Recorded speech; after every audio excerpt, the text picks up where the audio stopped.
They used to be packed with holidaymakers. Now caravan parks are filling up with renters who are priced out of the market.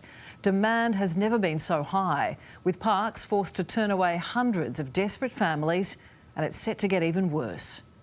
I'm really shocked. It's worse than I thought, and it's worse than what people can think out there. We didn't find this, we'd be in a tent somewhere. The crisis definitely started during COVID, and it's gone to a whole new level now.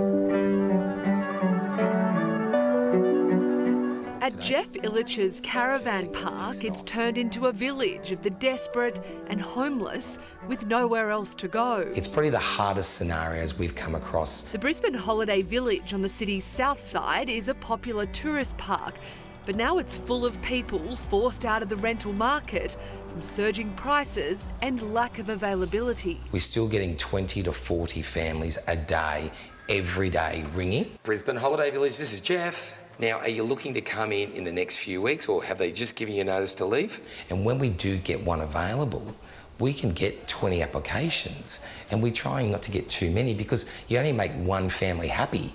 The other families are let down. Kevin O'Donoghue considers himself one of the lucky ones with a roof now over his head. But for the last 4 months, he has been living in a tent with his wife. We've always lived in that comfortable position until you get homeless. And you know, you never know when that's going to happen. And with the floods and constant rain, it was almost too much. Very hard, actually. Very hard. We both came very close to just losing it, you know. They'd looked at rentals for months, but always missed out. Then a cabin at the park became available. It's like going to heaven. It's just amazing, you know, like, because look where we are. Beautiful people, cabins, everything's clean and immaculate. The park currently has more than 800 people staying, with holiday spots now home to permanent lodges. Did you ever think the housing crisis would get this bad? No, never. Like, we always knew we could convert ones if any event ever happened and tourism died to long term, but you just didn't imagine it would be that soon. No. Jane, as we'll call her, recently escaped a domestically violent relationship. Then the mother of 5 was forced out of her rental. What was it like going from rental inspection to rental inspection? Exhausting.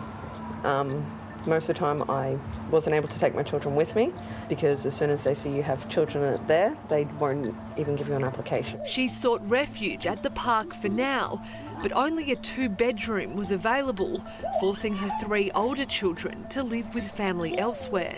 It's difficult because you want to keep all your kids with you as well to know that they're all safe. Jane, what are your options now? What are you going to do long term? Honestly, I don't know.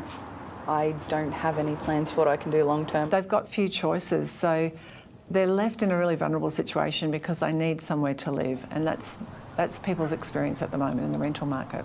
Penny Carr from Tenants Queensland says caravan parks, boarding houses and tents in backyards are now the last resort for many because vacancy is so low. She wants legislation reviewed to prevent landlords from massive rent increases. We should be looking at things like tighter regulation about rent increases, because some of the opportunistic behaviour that's going on at the moment, it's just unreasonable. She believes stronger tenancy laws need to be enacted this year. We should have more security of tenure, so at least the people who are housed can't be churned for the purpose of finding someone who'll pay a higher rent. Karen's Scarf 18-year-old son has also taken up residence at the park after struggling to find a rental when he moved to Brisbane for work. Just so many people looking, like 50 people turning up to every house. We were like, we're never going to get anywhere. Did you ever think a caravan park would be? No, it wasn't what I pictured at all. Like I said to Jeff, I've got nowhere to go. I was in tears, so I'm very grateful. But most can't stay here forever. It's only interim relief in the hope something changes soon. I just can't believe it's gone on for this long. We would never have factored in this demand in southeast Queensland. I think we'll see more people coming in from overseas, so backpackers and possibly increases in international students. So I think we will see it get worse before it gets better.